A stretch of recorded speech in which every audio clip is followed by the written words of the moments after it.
आप सुन रहे हैं आध्यात्मिक वार्ता आरजे कमल के साथ रेडियो उड़ान पर। श्रवण के अनंत आनंद की अनुभूति हेतु सुनते रहिए रेडियो उड़ान, एक उड़ान जीवन की।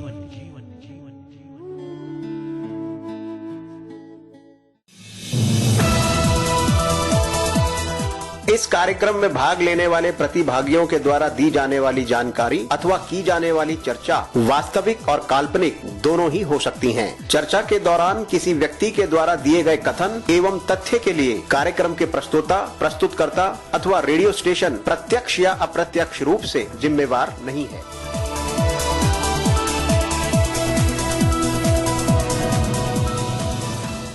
आध्यात्मिक वार्ता।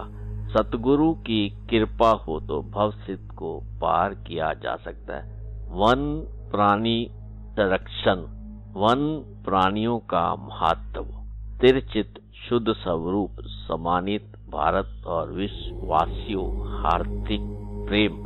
आज की इस भागती दौड़ती जिंदगी में सुकून के कुछ पल के लिए रेडियो उड़ान, एक उड़ान जीवन के माध्यम से प्रस्तुत आध्यात्मिक वार्ता के इस मंच पर एक बार फिर आपसे किए हुए वादे के मुताबिक उपस्थित हुआ है आपका अपना हमसफर। स्वीकार कीजिए आपके अपने हमसफर कमल का अभिनंदन।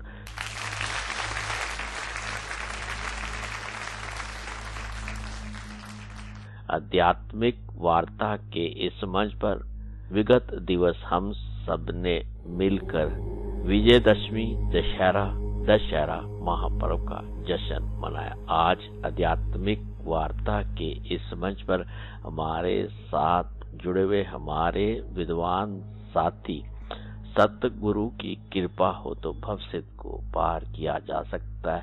इसके साथ साथ वन प्राणी संरक्षण के साथ वन प्राणियों का हमारे जीवन में क्या महत्व है, इस पर हमारे विद्वान साथी इस मंच से अपने भाव और विचारों को साझा करेंगे। आज की इस यात्रा को विधिवत रूप से आरंभ करने से पूर्व आइए हम सब मिलकर सतगुरु, उस परमात्मा, उस ईश्वर, उस शक्ति, माता पिता, गुरु आराध्य के चरणों में समर्पित श्रद्धा सुमन, शांत मन, स्थिर चित, आनंद में प्रफुल्लित वातावरण, हर्षो उल्लास के साथ अपने आराध्य का मन मंदिर में सिमरन करते हुए इस मधुर भजन का श्रवण करते हैं और उसका आनंद लेते हैं।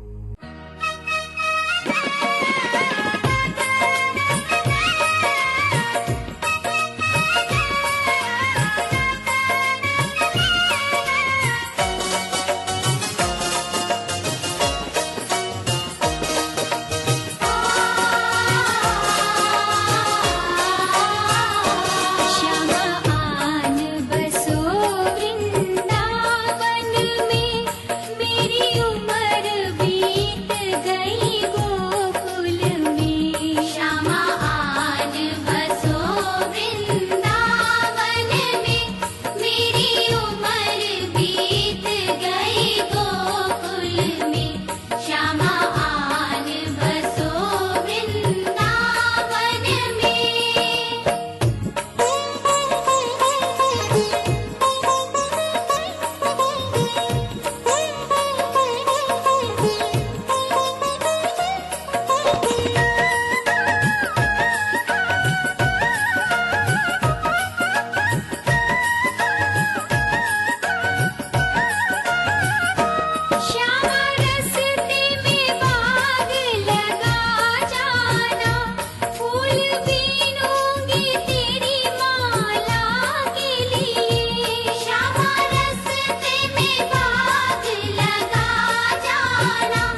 रास रचा जाना, श्यामा वृंदावन में आ जाना, आकर के रास रचा जाना।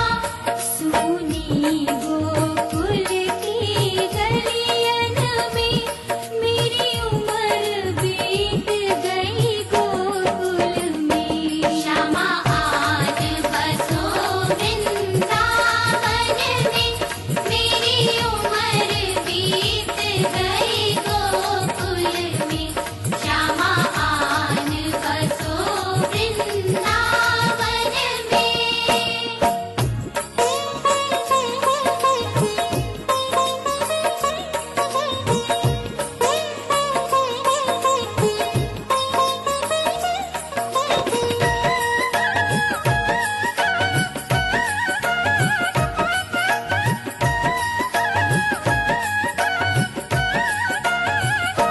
श्यामा माखन चुराने आ जाना, आकर के कहीं बिखरा जाना, श्यामा माखन चुराने आ जाना, आकर के कहीं बिखरा जाना। बस आप रहो मेरे मन में, मेरी उम्र बीत गई गोकुल में, श्यामा आज बसो वृंदावन में, मेरी उम्र बीत गई गोकुल में, श्यामा आज बसो वृंदावन में, मेरी उम्र बीत गई गोकुल में, श्यामा आज बसो वृंदावन में, मेरी उम्र बीत गई गोकुल में, श्यामा आज बसो वृंदावन में, मेरी उम्र बीत गई गोकुल में।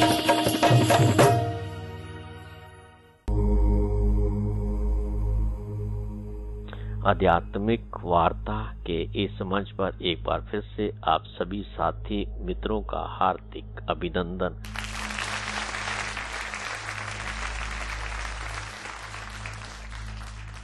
अब इस मंच पर आज की इस यात्रा को विधिवत रूप से आरंभ करने के लिए मैं आमंत्रित करना चाहूंगा अपने विद्वान साथी सेवा निवृत्त महाप्रबंधक प्रशासन जैव विविधता बोर्ड उत्तर प्रदेश से कृष्ण कांत तिवारी जी को कि वे हम सबके समक्ष अगर सतगुरु की कृपा हो तो वह सिद्ध को पार किया जा सकता है, इस पर अपने भाव और विचारों को साझा करें।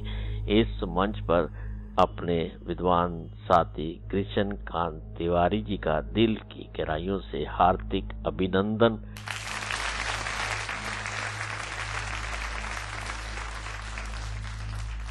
करते हैं और उनसे अनुरोध करते हैं कि वे अपने भाव व विचार हम सबके साथ साझा करें। साथियों मित्रों, आइए हम सब मिलकर भगवत भाव से श्रवण करते हैं कृष्ण कांत तिवारी जी के विचारों का और उसे जानने और समझने का प्रयास करते हैं। पूज्य चरण श्रद्धेय सतगुरुदेव को समर्पित श्रद्धा से भगवत चरण कमला अनुरागी सज्जनों, भक्तिमती माताएं बहनें, आप सभी को हृदय तल से आभार व सादर प्रणाम।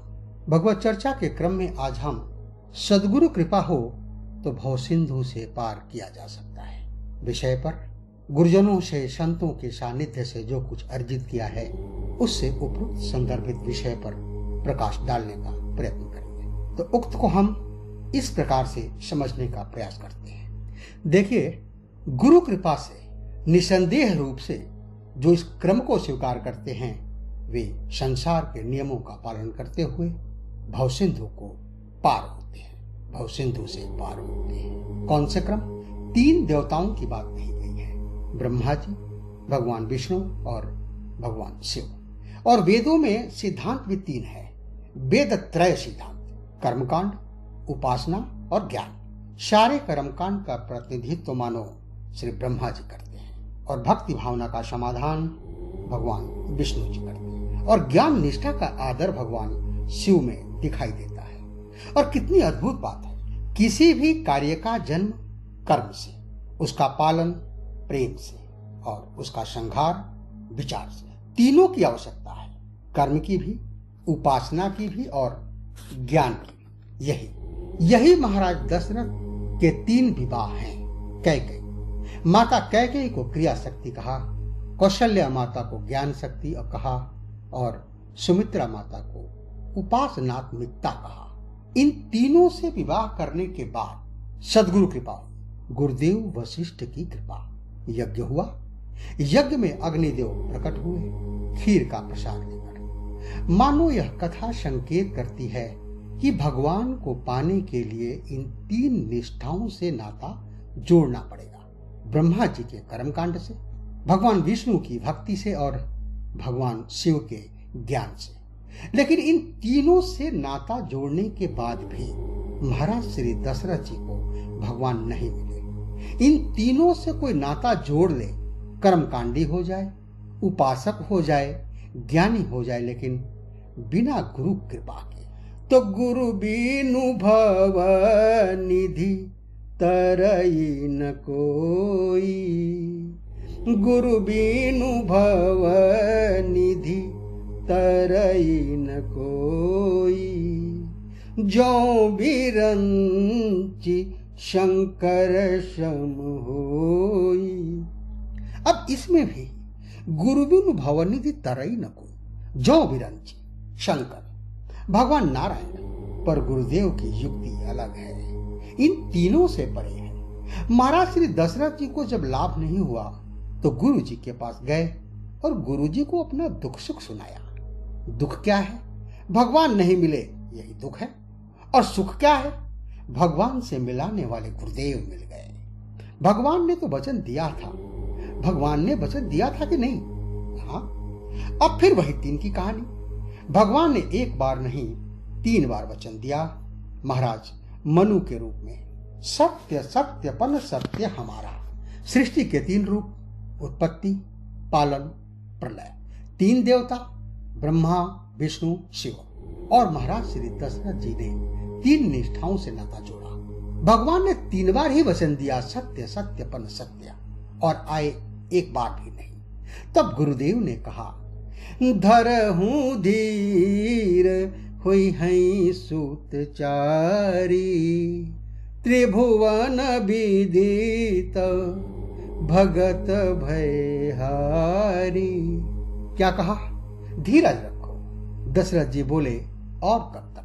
बुढ़ापा आ गया, हमारे जाने के दिन आ गए, उनके आने का समय नहीं आया। गुरु जी बोले, चिंता मत करो, भगवान ने 3 बार वचन देकर आने का प्रयास नहीं किया, अब मैं वचन देता हूं उनको। तुम्हारा चौथापन आया, भगवान को भी 4 रूपों में आना पड़ेगा। धरहूं धीर हुई हैं सुतचारी। अब बोलिए, ये कोई नियम है? पर आप वाक्यम प्रमाणम, गुरुदेव के वचन पर विश्वास, दृढ़ विश्वास। तो गुरुदेव, क्या मुझे भगवान 4 रूपों में मिलेंगे? बोले हाँ। तो फिर मुझे क्या करना पड़ेगा? बोले, तुम्हें कुछ नहीं करना, तुम्हें कुछ नहीं करना है, तुम्हें तो यही करना था जिसके करने की देरी हुई। लेकिन समय अब आया, अब तुम घर बैठो, और घर बैठे तुम्हें भगवान से ना मिला दूं तो मेरा नाम नहीं। और गुरुदेव तो घर बैठने वाले को ही भगवान से मिला देते हैं। और घर में बैठने का मतलब अपने घट में बैठ निरंतर, नहीं किसी के घर जा। अपने घट में बैठ निरंतर, नहीं किसी के घर जा। अपने भीतर बैठना और भगवान से यही मिला देंगे गुरुदेव।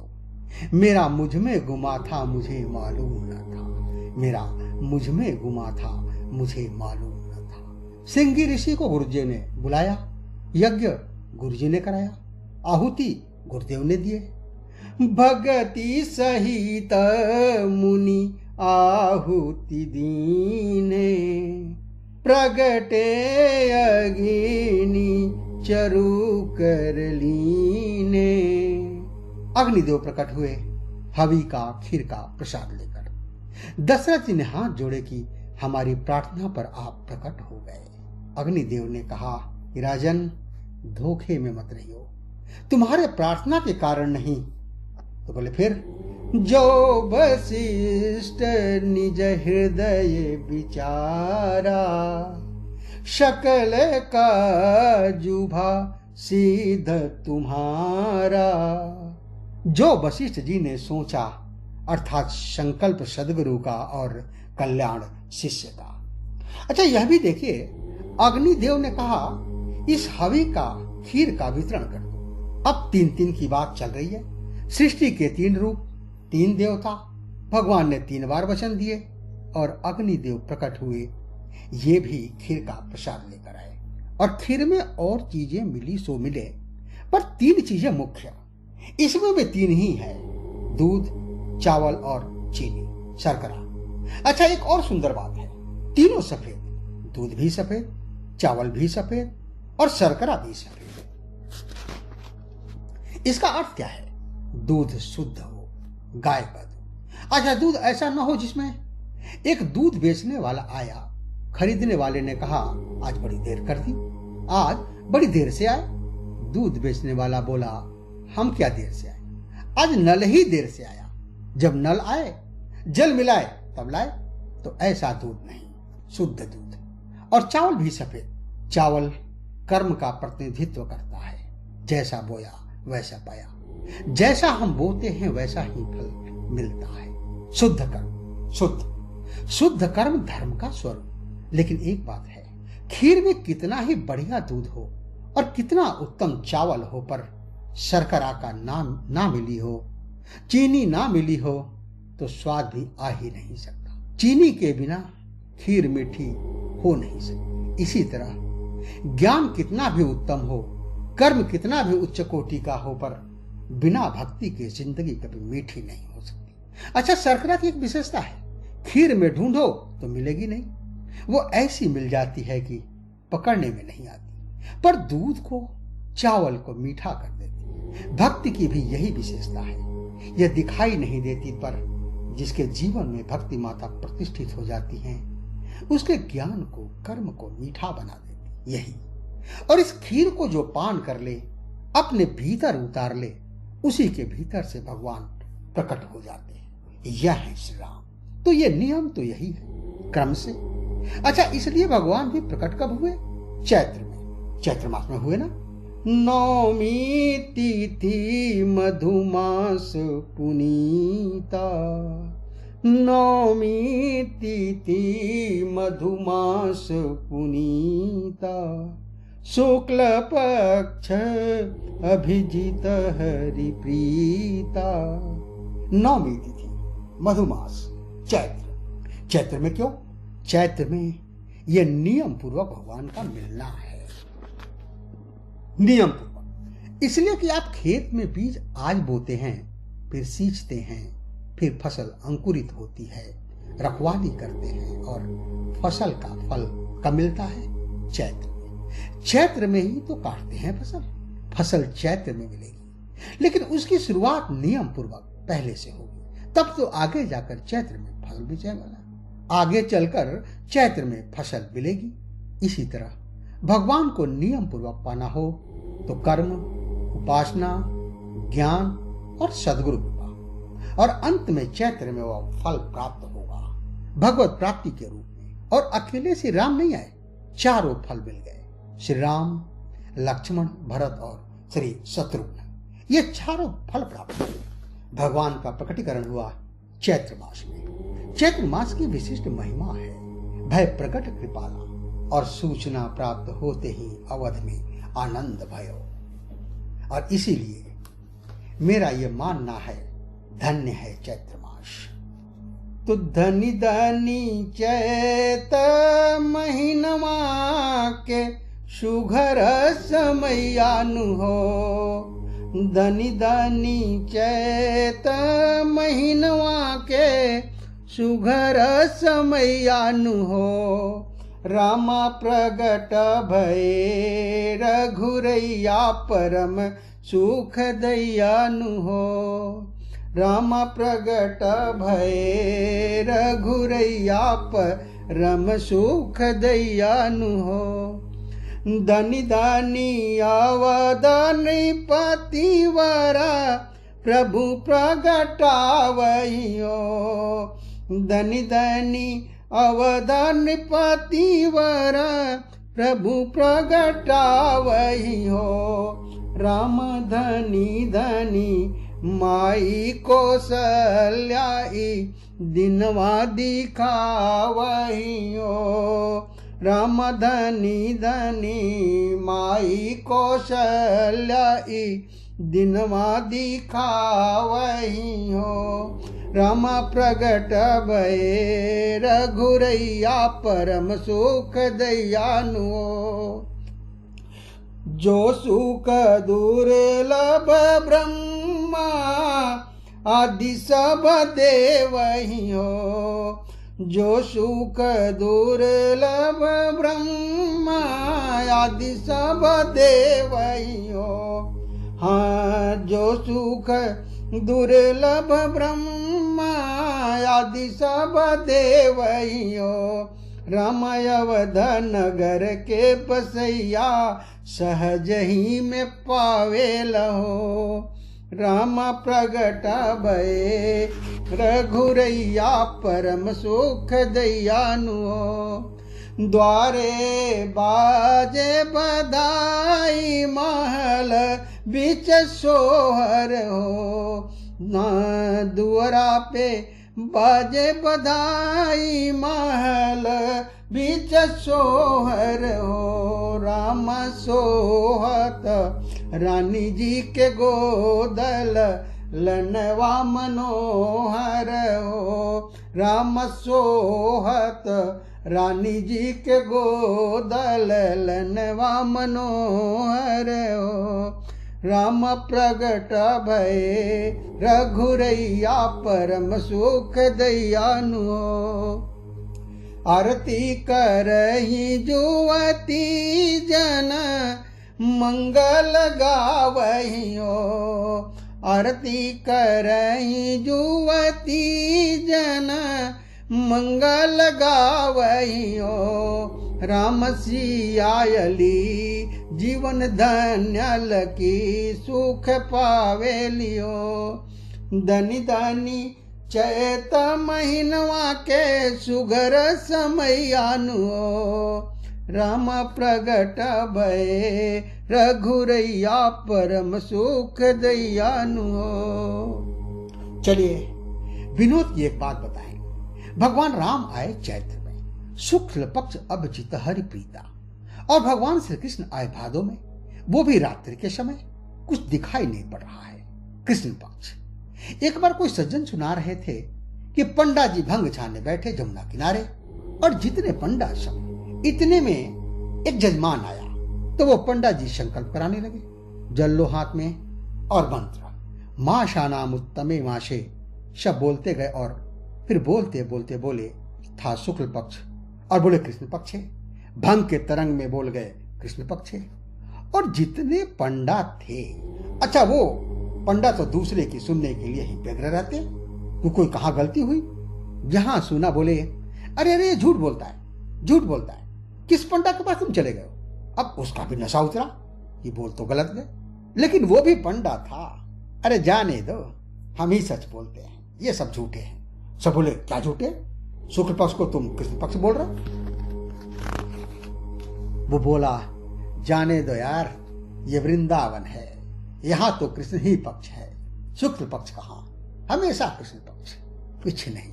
तो राम जी आए शुक्ल पक्ष में और श्री कृष्ण भगवान कृष्ण पक्ष में, और रात्रि के अंधेरे में। लेकिन दोनों में समन्वय है। क्यों? अरे भाई, अगर भादों में पानी न बरसे तो चैत्र में फसल होगी?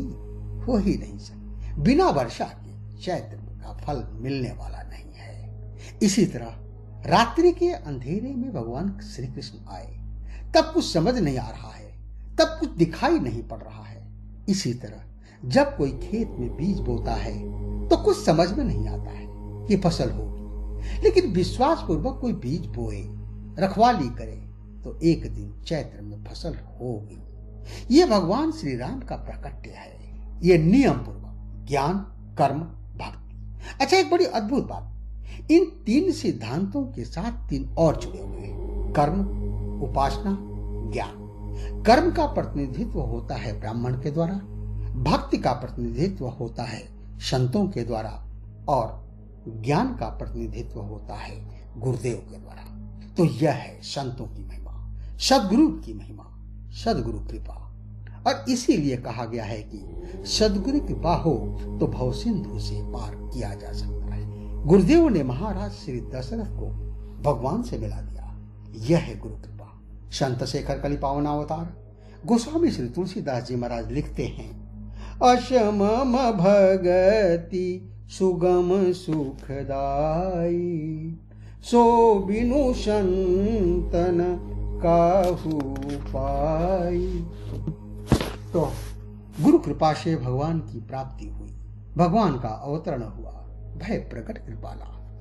और माता कौशल्या के कक्ष में भगवान जब चतुर्भुज रूप में प्रकट हुए, विप्रधेनुसुर संतहित लिन्ह मनुज अवतार, निज इच्छा निर्मित तनु माया गुण गोपार। तो जब भगवान चतुर्भुज रूप में माता के समक्ष प्रकट हुए तो कौशल्या माता की मनोदशा कैसी हुई, इस पर चर्चा हम अगले सत्र में करना चाहेंगे। तो इसी के साथ कि श्री सीताराम जी हमारे हृदय में विराजमान रहें, हमारा मन सत्संगी बने, इसी मंगल कामना के साथ भाव पुष्पांजलि भगवत चरण में अर्पित करते हुए चर्चा को विराम। हरिओम हरिओम हरिओम। आध्यात्मिक वार्ता के इस मंच पर अभी हम सब ने मिलकर हमारे साथ जुड़े हुए हमारे विद्वान साथी के श्रीमुख से सतगुरु की कृपा हो तो भवसिद्ध को पार किया जा सकता। ये प्रसारण आप सबके अनुरोध पर पुण्य इस मंच से साझा किया गया था। साथियों, मित्रों, अब इस मंच से हमें लेना होगा एक छोटा सा अल्प विराम। आप कहीं मत जाइए, मिलते हैं इस अल्प विराम के बाद। तब तक आइए हम सब मिलकर श्रवण करते हैं इस मधुर भजन का और उसका आनंद लेते हैं।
रसिया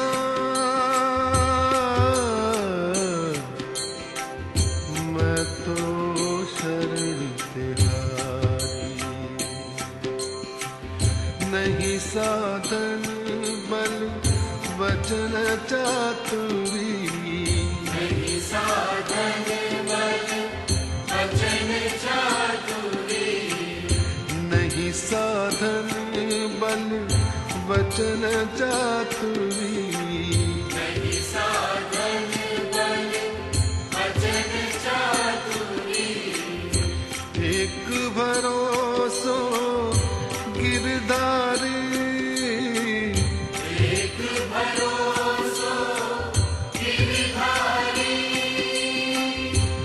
एक भरोसो गिरधारी, एक भरोसो गिरधारी, हो रसिया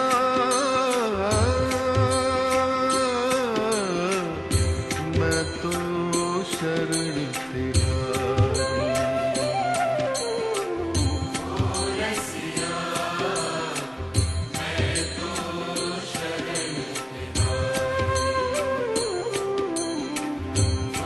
रसिया मैं तो शरण मैं रति दीन तुम्हारी शरण में,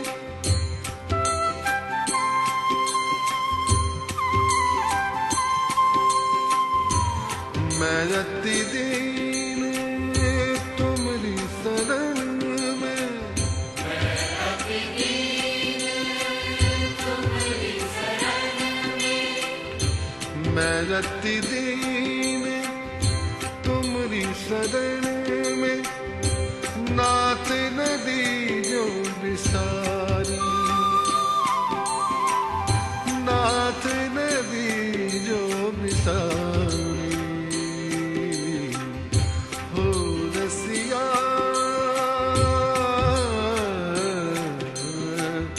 मैं तो शरण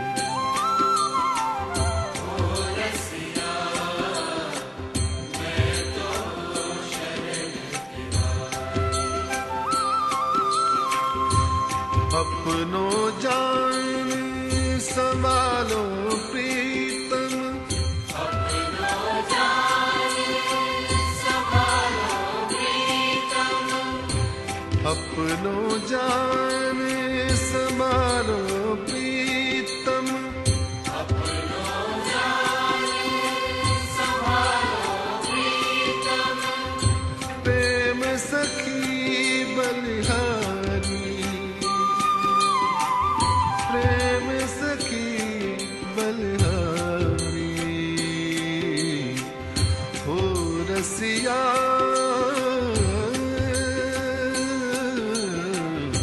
मैं तो शरण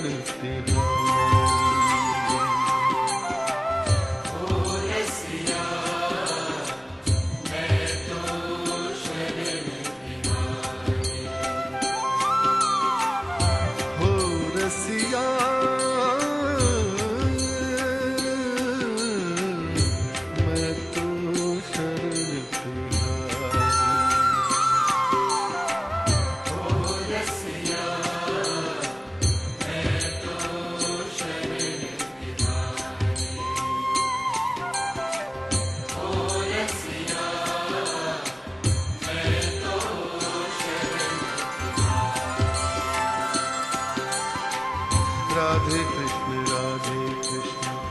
कृष्ण कृष्ण राधे राधे, राधे कृष्ण कृष्ण कृष्ण राधे राधे, राधे श्याम श्याम श्याम राधे राधे, राधे श्याम श्याम श्याम राधे राधे, राधे कृष्ण कृष्ण कृष्ण राधे राधे, राधे कृष्ण कृष्ण कृष्ण राधे राधे, राधे श्याम श्याम श्याम राधे राधे, राधे श्याम श्याम श्याम राधे राधे, राधे कृष्ण कृष्ण कृष्ण राधे राधे, राधे कृष्ण कृष्ण कृष्ण राधे राधे, राधे श्याम श्याम श्याम राधे राधे, राधे श्याम श्याम श्याम राधे राधे, राधे कृष्ण कृष्ण कृष्ण राधे राधे, राधे कृष्ण कृष्ण कृष्ण राधे राधे, राधे श्याम श्याम श्याम राधे राधे, राधे श्याम श्याम राधे राधे, राधे कृष्ण कृष्ण कृष्ण राधे राधे, राधे श्याम श्याम श्याम राधे राधे,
आप सुन रहे हैं आध्यात्मिक वार्ता आरजे कमल के साथ रेडियो उड़ान पर। श्रवण के अनंत आनंद की अनुभूति हेतु सुनते रहिए रेडियो उड़ान, एक उड़ान जीवन की।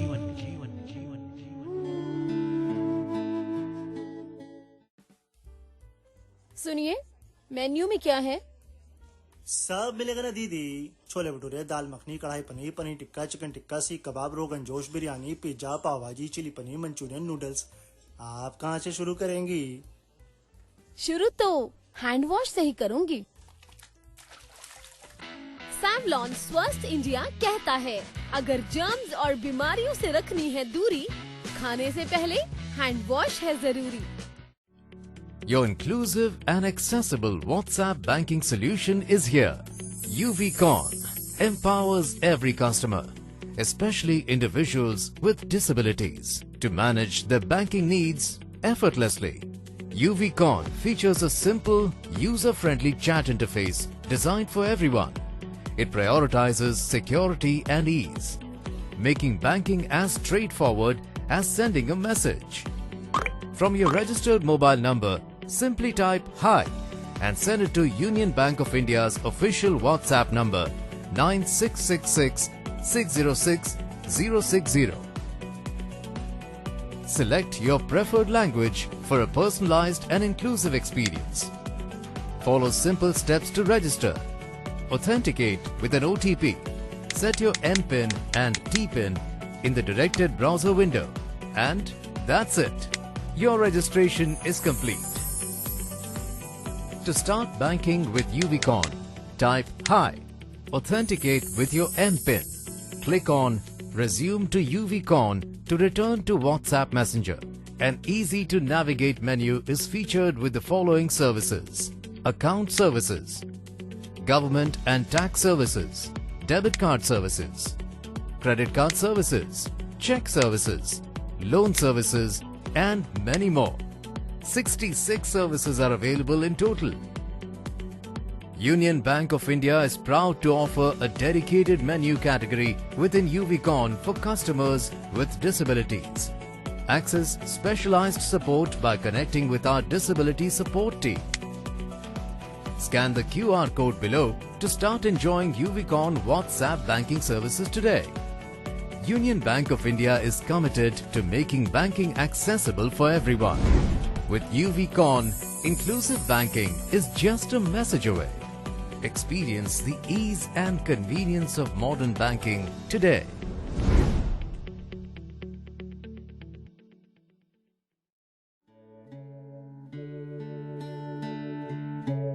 आप सुन रहे हैं आध्यात्मिक वार्ता आरजे कमल के साथ रेडियो उड़ान पर। श्रवण के अनंत आनंद की अनुभूति हेतु सुनते रहिए रेडियो उड़ान, एक उड़ान जीवन की।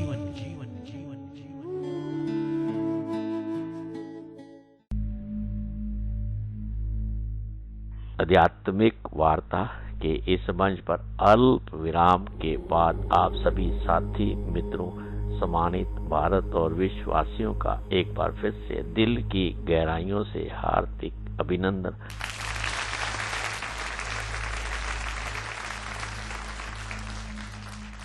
अब इस मंच पर मैं आमंत्रित करना चाहूंगा अपने विद्वान साथी, सेवानिवृत्त IFS वन संरक्षक अधिकारी आशु बोध कुमार पंत जी को, जो कि उत्तर प्रदेश भारत से हमारे साथ जुड़े हुए हैं कि वे आज हम सबके समक्ष वन प्राणियों का संरक्षण के साथ साथ वन प्राणियों का हमारे जीवन में क्या महत्व है, इस पर अपने भाव और विचार साझा करें। साथियों, मित्रों, आइए अब हम सब मिलकर इस मंच पर अपने विद्वान साथी जी का दिल की गहराइयों से हार्दिक अभिनंदन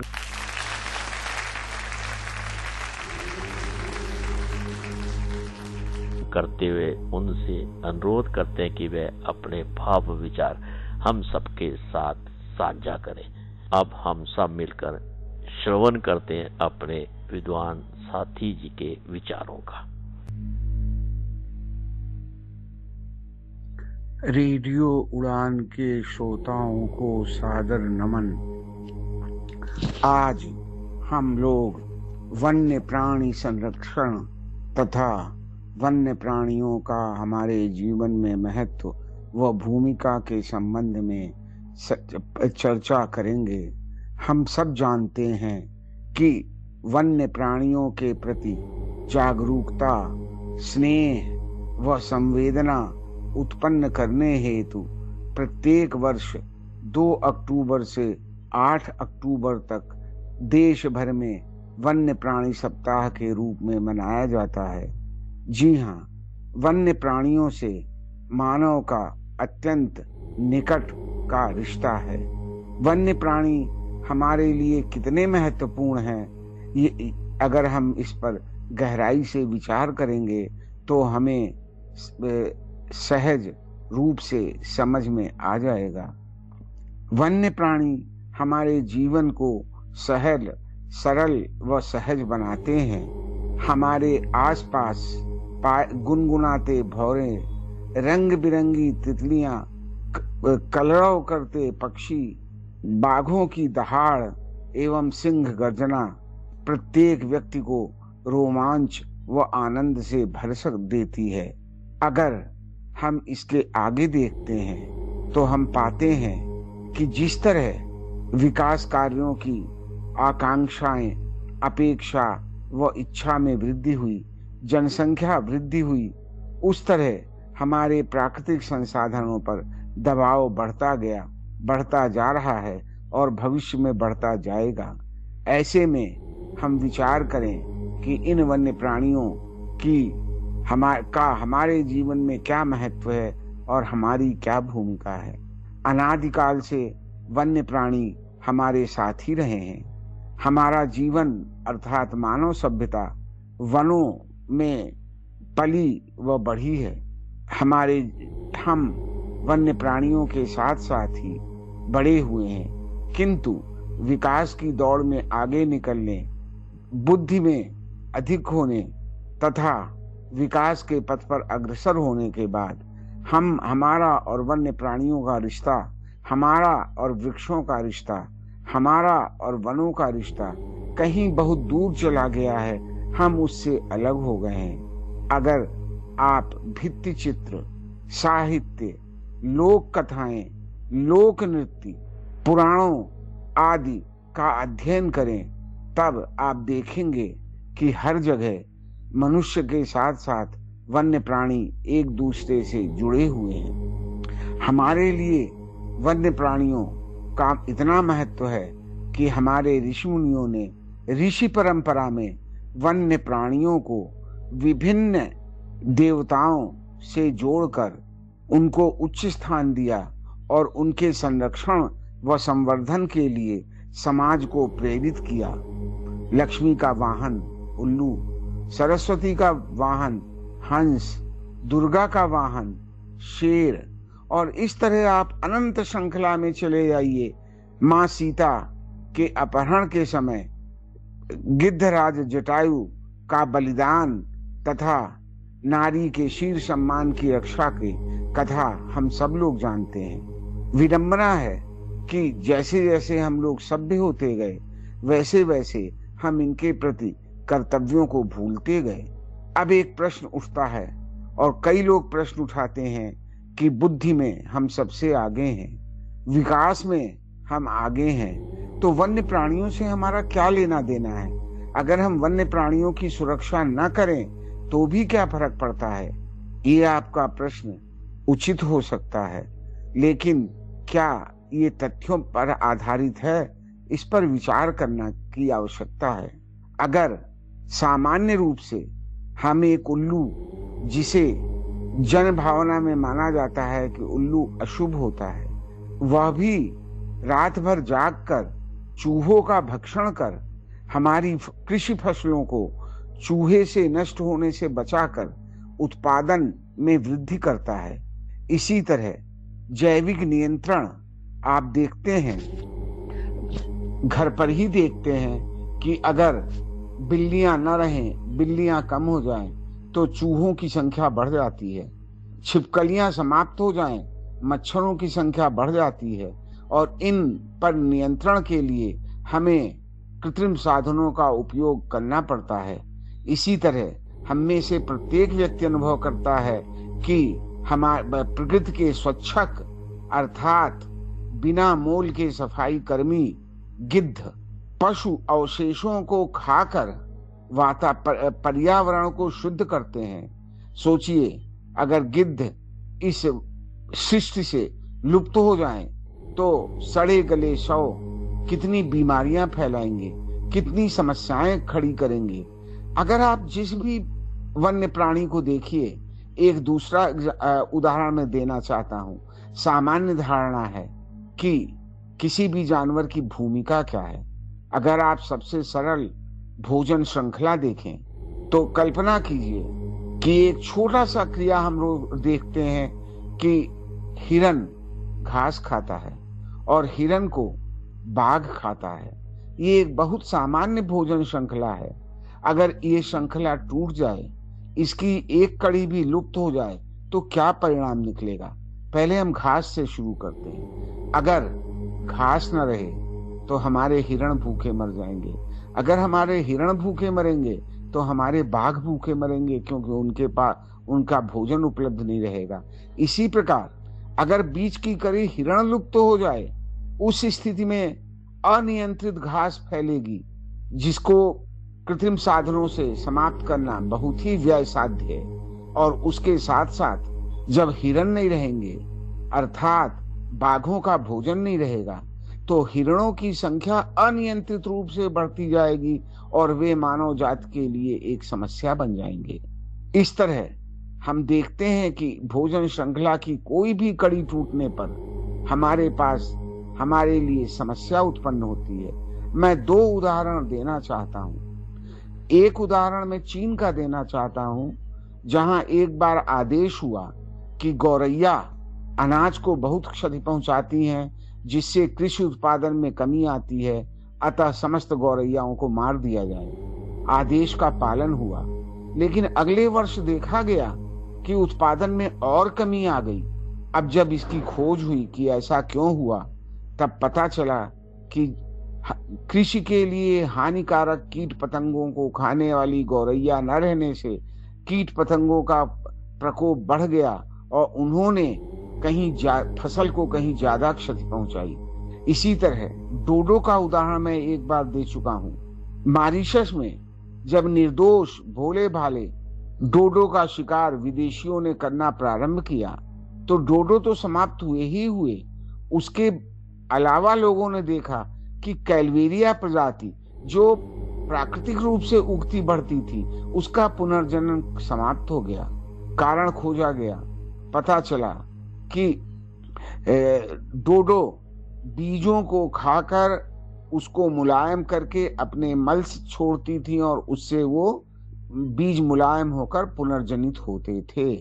इसी तरह पक्षी हैं। ऐसी ऐसी जगहों पर जहां कोई प्रजाति पाई नहीं जाती, एकाएक हम देखते हैं कि वो प्रजातियां उगाई हैं। पक्षी बीजों का विसरण करते हैं, बीजों को फैलाते हैं और इसमें योगदान देते हैं। आम, सेब, आड़ू जैसे जैसे फल हमको बहुत अच्छे लगते हैं। हम उसको पौष्टिकता की दृष्टि से, वो स्वाद की दृष्टि से खाते हैं। किंतु कभी आपने सोचा है कि अगर तितली, भौरे जैसे परागण करने वाले कीट पतंगे खत्म हो जाएं, तो परागण के अभाव में ये फल भी समाप्त हो जाएंगे।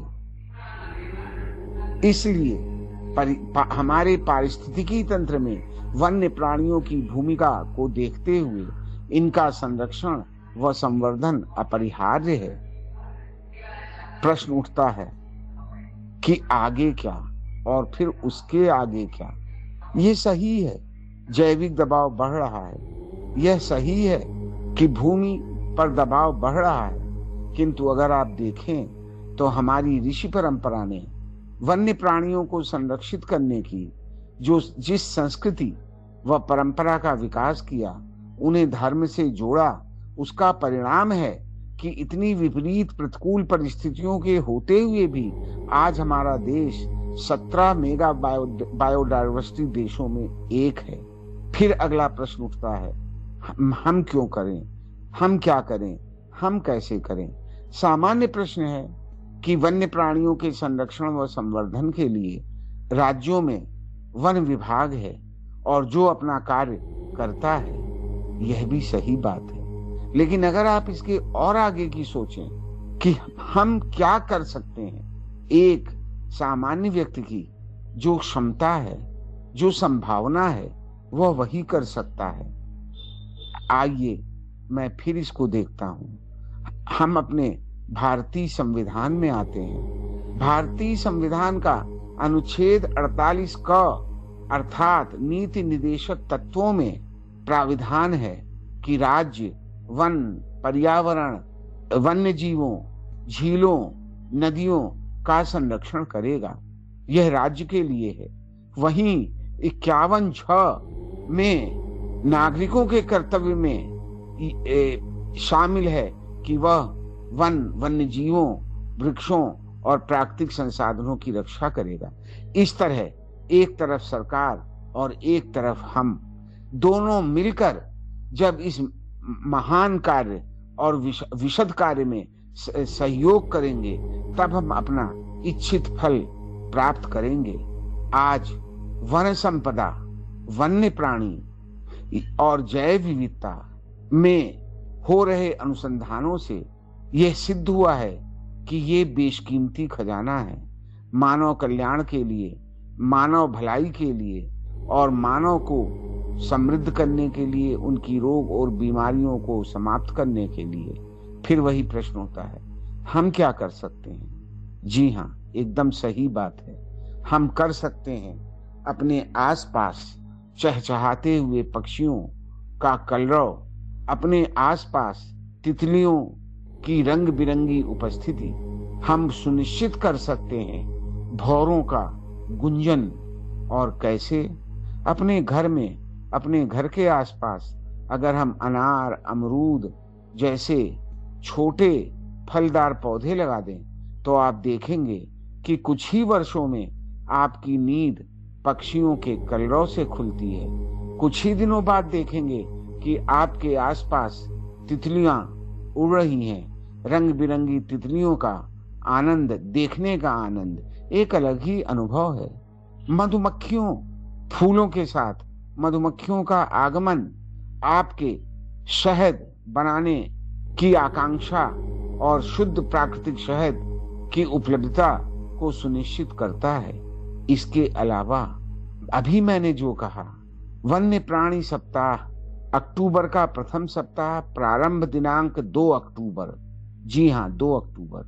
2 अक्टूबर हमारे राष्ट्रपिता महात्मा गांधी का जन्मदिन, हमारे राष्ट्रपिता महात्मा गांधी की जयंती। और याद करें महात्मा गांधी का सिद्धांत अहिंसा, सत्य, प्रेम। अगर हम प्राणी मात्र के प्रति अहिंसा का मनोभाव रखें, सबसे स्नेह करें, सबसे प्रेम करें, तो हमारे वन्य प्राणी हमारे लिए सहयोगी व सहभागी बनेंगे। इसलिए इसको ध्यान में रखते हुए वन्य प्राणी सप्ताह को गांधी जयंती से जोड़ा गया है। कुछ वर्षों पूर्व वन्य प्राणी सप्ताह 1 अक्टूबर से 7 अक्टूबर तक मनाया जाता था, किंतु गांधी जयंती के दृष्टिगत अब इसे 2 अक्टूबर से 8 अक्टूबर तक आयोजित किया जाता है। विभिन्न क्षेत्रों, विभिन्न व्यक्तियों और विभिन्न संस्थाओं से आप विचार जानें, विचार करें, या वन क्षेत्रों के समीप रहने वाले समुदायों से वार्ता कर उनके विचार जानें, तो कभी कभी एक समस्या होती है वन्य प्राणियों का आबादी की ओर उन्मुख होना, जनधन हानि की आशंका बढ़ना और जन आक्रोश फैलना। सामान्यतया देखा जाता है कि मानव वन्य जीव संघर्ष की उत्पत्ति अर्थात वन्य जीवों का अपना घर छोड़कर, अपना घर अर्थात वन छोड़कर मानव बस्ती में प्रवेश करना। इसका सबसे बड़ा कारण हम मानवों द्वारा वन्य प्राणियों के घरों में अनावश्यक हस्तक्षेप करना है।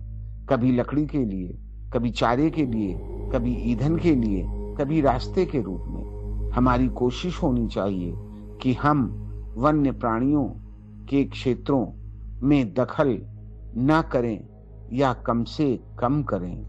दूसरा, कई बार ये देखा जाता है कि वन्य प्राणियों, विशेषकर बाघ और तेंदुआ जैसे वन्य प्राणियों के वन क्षेत्र से आबादी की क्षेत्र आने पर सामान्यतया और अनिवार्य रूप से कौतूहल का विषय तो होता ही है, लेकिन दुखद तब होता है जब वह तमाशे का भी केंद्र हो जाता है। अर्थात जंगल वन क्षेत्र से बाहर आए तेंदुए या बाघ जैसे वन्य प्राणियों को देखने के लिए भारी भीड़ का उमड़ आना। इससे एक तरफ वन्य प्राणी डिस्टर्ब होता है, एक तरफ केंद्रित नहीं होता और उसे पकड़ना कठिन हो जाता है।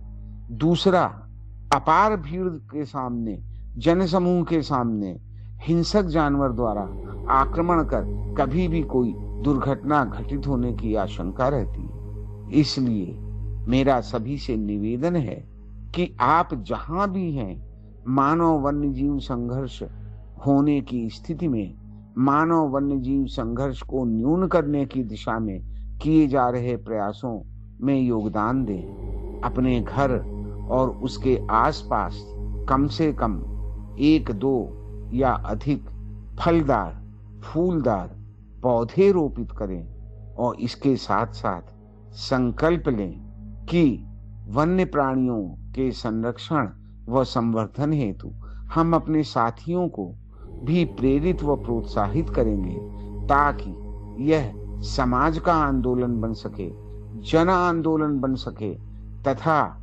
निरीह पशु वन्य प्राणियों की रक्षा हो सके। जी हाँ, मैं फिर कहता हूँ, वन्य प्राणी अगर हिंसक भी है, वन क्षेत्र से बाहर भी आ गया है, तो ये स्वाभाविक है कि वन्य प्राणी अपनी स्वयं की रक्षा मानवों से नहीं कर सकता। मानव उससे कहीं अधिक शक्तिशाली, अधिक बुद्धिमान आधुनिक हथियारों से लैस है।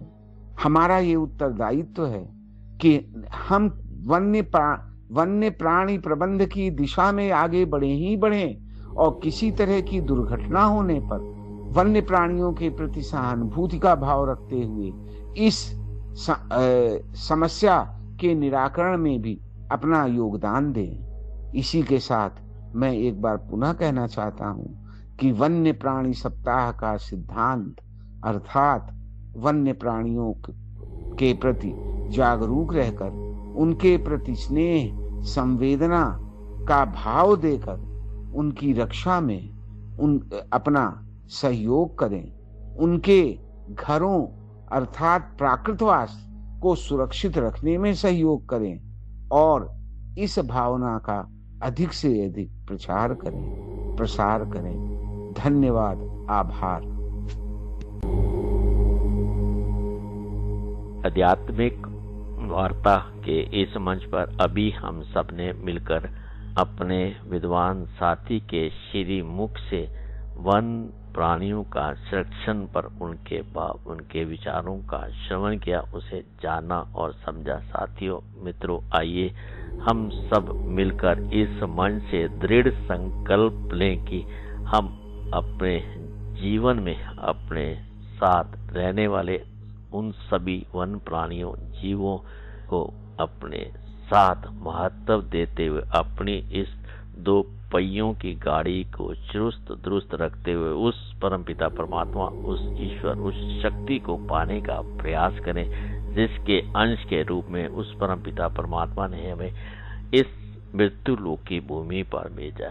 साथियों, मित्रों, ये हमारा सामाजिक दायित्व है कि हम अपने साथ रहने वाले उन सभी जीवों, प्राणियों को उतना ही महत्व दें जितना हम अपने परिवार के सदस्यों का और अपने सभी साथी मित्रों का।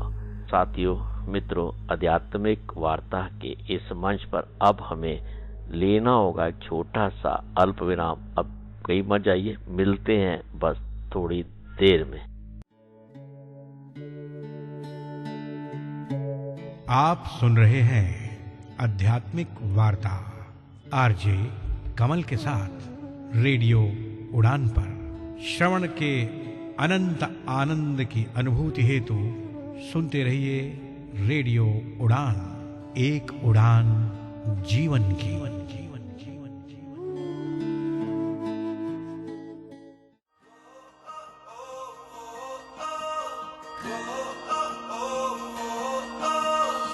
दिन भर की थकान के बाद आपके मूड को चिल करने आ गए हैं हम म्यूजिक से आपकी सारी टेंशन दूर करने। तो जुड़िए हमारे साथ, रिक्वेस्ट कीजिए अपने फेवरेट सॉन्ग। मैं रेशम, मैं वरुण, मैं मुस्कान, और हम आपके लिए लेकर आए हैं music masala 7 to 8 PM every Monday and repeat every Tuesday 2 to 3 PM only on Radio Udan, a flight of life। अब सुनो वो गाने जो आपका दिल चाहे।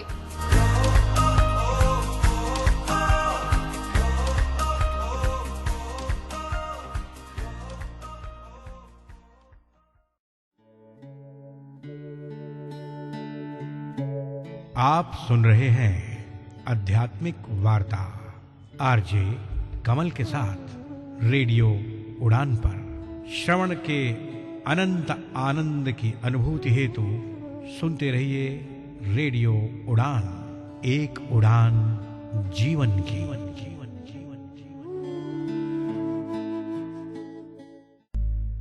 अल्प विराम के बाद आध्यात्मिक वार्ता के इस मंच पर एक बार फिर से आप सभी सम्मानित भारत और विश्ववासियों का हार्दिक अभिनंदन।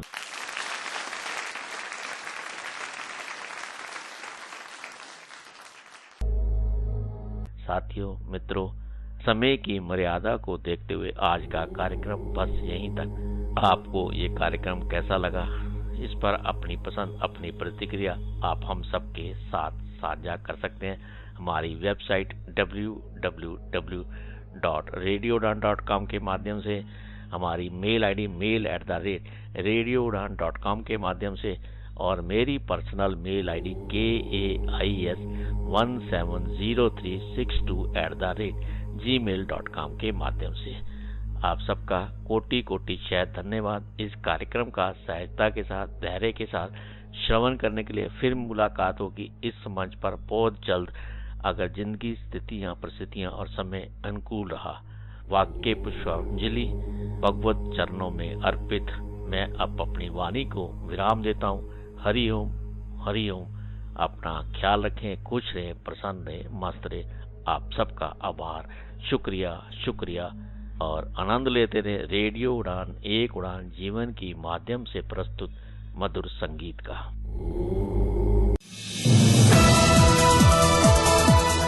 इस कार्यक्रम में भाग लेने वाले प्रतिभागियों के द्वारा दी जाने वाली जानकारी अथवा की जाने वाली चर्चा वास्तविक और काल्पनिक दोनों ही हो सकती हैं। चर्चा के दौरान किसी व्यक्ति के द्वारा दिए गए कथन एवं तथ्य के लिए कार्यक्रम के प्रस्तोता, प्रस्तुतकर्ता अथवा रेडियो स्टेशन प्रत्यक्ष या अप्रत्यक्ष रूप से जिम्मेवार नहीं है।